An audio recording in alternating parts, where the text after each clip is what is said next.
नमस्कार बच्चों, कैसे हो आप सब। मुझे आशा है कि सभी बच्चे अपने घर पर कुशल मंगल से होंगे। और जो भी मेरी इस वीडियो को देख रहे हैं, जो भी हमारे इस चैनल के दर्शक हैं, सभी का अभिनंदन है, स्वागत है।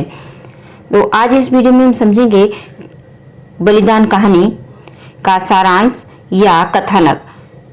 परीक्षा में आपसे पूछा जाता है कि बलिदान कहानी का सारांश लिखिए, या बलिदान कहानी का कथानक लिखिए, या बलिदान कहानी की कथा वस्तु लिखिए। तो आप इस प्रश्न का उत्तर इस तरह से लिखेंगे, क्या सारांश पूछा जाए, या कथानक पूछा जाए, या कथा वस्तु पूछी जाए। आपको इस प्रकार से लिखना है। तो सबसे पहले जान लो कि सारांश किसे कहते हैं। सारांश होता है सार अंश, ठीक है, सार अंश यानी मुख्य मुख्य बातें। जैसे आप कोई फिल्म देखने जाते हो और आपसे कोई पूछे कि आप कौन सी फिल्म देखने गए थे, तो आप उसका पहले बताओगे कि नाम बताओगे कि हम ये फिल्म देख के आए हैं, और फिर उसकी जो मुख्य मुख्य बातें होती हैं वो आप उसको कहानी बना करके जो आपने देखी थी वो सुना देते हो, ठीक है। तो इसी तरह से अगर जो पार्ट है बलिदान कहानी का, अगर आप उसको पढ़ते हो और आपसे पूछा जा रहा है कि आप इसका सारांश बताइए, तो ठीक है, तो आप पूरी जैसे जैसे किताब में लिखी हुई थी वैसे वैसे नहीं बताते हो, आप उसमें लिखोगे उसकी मुख्य मुख्य बातें, ठीक है। अब आपको समझ में आ गया होगा कि सारांश किसे कहते हैं। तो चलिए जान लेते हैं बलिदान कहानी का सारांश। प्रस्तुत कहानी का सारांश इस प्रकार से है। ये कहानी प्रेमचंद जी की लिखी हुई है, बहुत ही मार्मिक कहानी है। आज का हरकू। कोई 20 साल पहले हरकचंद कुर्मी हुआ करता था। देखिए इसमें प्रेमचंद जी ने कितना सटीक बताया है कि जो आज का हरकू है वो 20 साल पहले क्या हुआ करता था। हरकचंद होता था जब वो उसकी आर्थिक स्थिति अच्छी थी, लेकिन आज हो गया है हरकू। उसका भी कारण उन्होंने बताया। जो पहले हरकचंद था उस समय उसके यहाँ शक्कर बनती थी और कारोबार खूब फैला था। कई हल्की खेती थी और देश में विदेशी शक्कर के आने से उसका कारोबार मटिया मेट हो गया। यानी जो हरकचंद था उसका कारोबार बहुत बढ़िया चल रहा था, लेकिन जैसे ही देश में विदेशी शक्कर आई उसका जो कारोबार था वो मटिया मेट हो गया और वह हरकचंद से हरकू हो गया। अब ये हरकचंद से हरकू क्यों हुआ, इसमें भी लेखक ने प्रेमचंद जी जो हैं वो बताते हैं कि जब व्यक्ति धनवान होता है तो उसका जो छोटा सा नाम है वो भी बड़े रेस्पेक्ट तरीके से आदरपूर्ण लिया जाता है, और जब वही व्यक्ति कोई गरीब व्यक्ति हो जाता है तो उसका नाम बड़ी ही मतलब अजीब ढंग से लिया जाता है। इसीलिए जो हरकचंद था वो हरकू हो गया। जैसे अगर किसी का नाम धनवान व्यक्ति का नाम लालमन है और अगर वही व्यक्ति गरीब हो जाता है तो लोग उसको लल्लू कहने लग जाते हैं, और वही लल्लू अगर बड़ा आदमी बन जाता है तो लोग आदर से उसको फिर से लालमन सिंह कहने लगते हैं।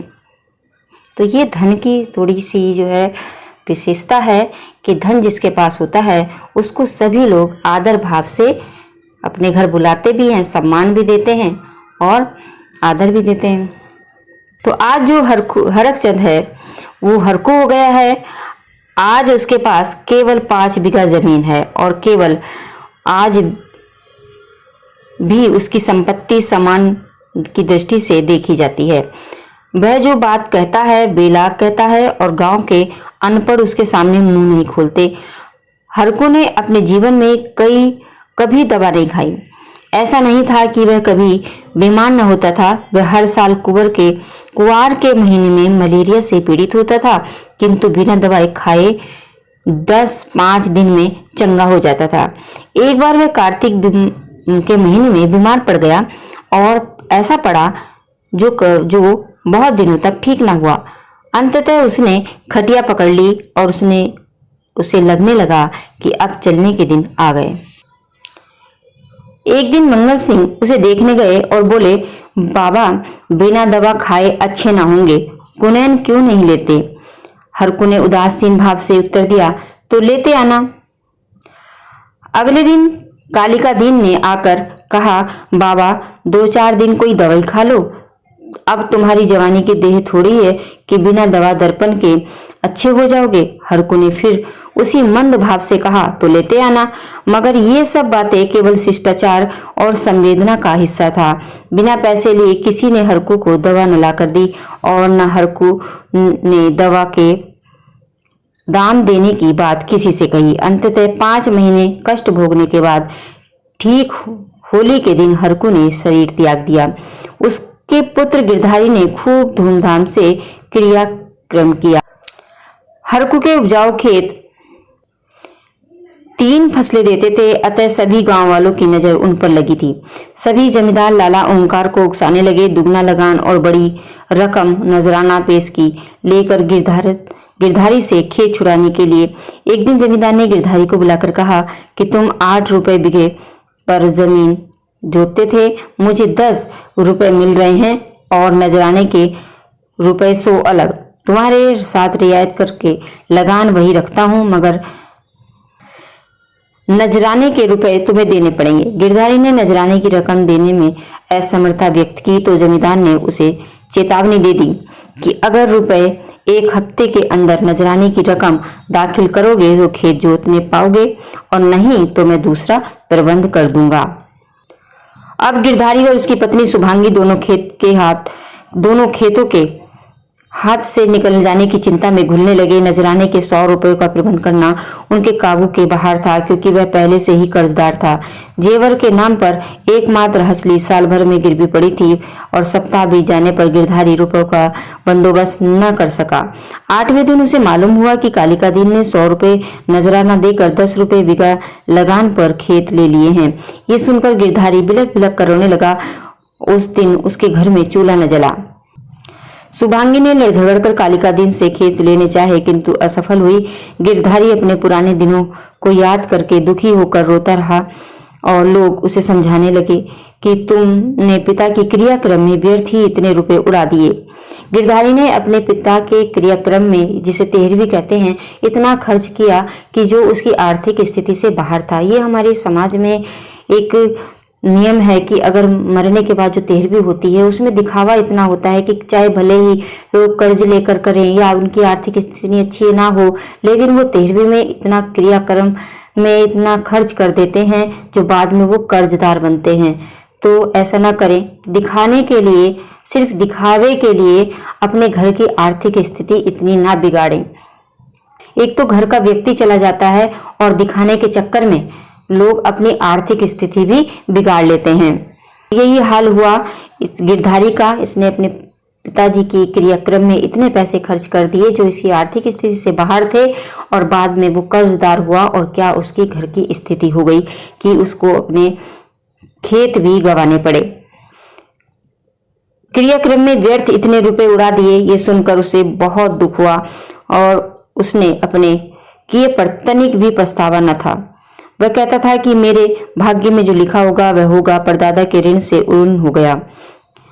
उन्होंने जिंदगी में 4 बार खिलाकर खाया, क्या मरने के पीछे इन्हें पिंड पानी को तरसता।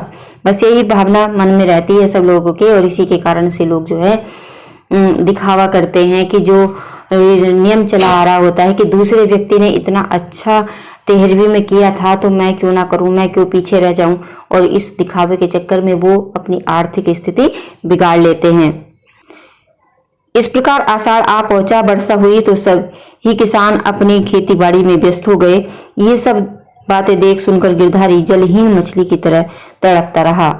जलहीन मछली का मतलब होता है कि जैसे मछली को जब पानी से निकाल दिया जाता है तो वो पानी के लिए तरसती है, उसी तरह से जब उसके खेत चले गए तो जिस काम को वो करने में उत्साहित होता था, आज वो देख रहा है कि गांव के लोग कोई हल लेके जा रहा है, कोई बीज लेके जा रहा है, लेकिन आज उसके पास ये सब नहीं है करने के लिए क्योंकि उसके खेती नहीं है, तो उसे बहुत ही टेंशन हो रही है। और गिरधारी ने अभी तक अपने बैल ने बेचे थे। तुलसी बनिए ने अपने रुपए के लिए धमकाना आरंभ कर दिया। मंगल सिंह ने नालिश की बात कहकर उसे और डरा दिया और अंत में मंगल सिंह ने उसकी 80 रुपए की जोड़ी का 60 रुपए में सौदा कर बैल खरीद लिए। बैलों के जाने पर उसका पूरा परिवार फूट फूट कर रोया और उस रात को गिरधारी ने कुछ न खाया। प्रातःकाल उसकी पत्नी शुभांगी ने उसे चारपाई पर न पाया। उसने सोचा कि कहीं गए होंगे। दिल ढलने तक भी घर न लौटे, पर चारों ओर उसकी खोज हुई किंतु गिरधारी का पता न चला। संध्या समय अंधेरा छा जाने पर शुभांगी ने गिरधारी के सिरहाने दिया जलाकर रख दिया। अचानक शुभांगी को आहट मालूम हुई। उसने देखा कि गिरधारी बैलों की मान के पास सिर झुकाए खड़ा है। शुभांगी कहती हुई उसकी ओर बढ़ी कि आज सारे दिन कहाँ रहे। शुभांगी कहती हुई उसकी ओर बढ़ी कि वहां खड़े क्या कर रहे हो, आज सारे दिन कहाँ गए। गिरधारी ने कुछ उत्तर न दिया। वह पीछे हटने लगा और थोड़ी दूर जाकर गायब हो गया। शुभांगी चिल्लाई और मूर्छित होकर गिर पड़ी। अगले दिन कालिका दिन जब अंधेरे खेतों पर हल जोतने पहुंचा तो उसने वहां गिरधारी को खड़े पाया। वह गिरधारी की ओर बढ़ा तो पीछे हटकर कुएं में कूद गया। कालिका दिन डरकर बैलों को वहीं छोड़कर गांव आ गया। सारे गांव में शोर मच गया कि कालिका दिन की हिम्मत फिर गिरधारी के खेतों की ओर जाने की ना हुई। उसने गिरधारी के खेतों से इस्तीफा दे दिया। ओंकार के चाहने पर भी उसके खेत न उठ सके। अब गांव के लोग उन खेतों का नाम तक नहीं लेते हैं, यानी नाम तक लेने से भी डरते हैं। तो इस तरह से जब परीक्षा में आपसे पूछा जाएगा बलिदान कहानी का सारांश, तो आप इस तरह से बलिदान कहानी का सारांश लिखेंगे। मुझे आशा है कि आपको अच्छी तरह से समझ में आ गया होगा। अगर नहीं आया तो कमेंट बॉक्स में पूछ लेना और ये वीडियो देख करके अपने मित्रों के साथ जरूर शेयर कर लेना। और जो चैनल पर नए हो चैनल को सब्सक्राइब कर लेना, साथ में जो घंटी है उसको भी प्रेस कर लेना ताकि अगली वीडियो का नोटिफिकेशन सबसे पहले आपके पास पहुँच जाए।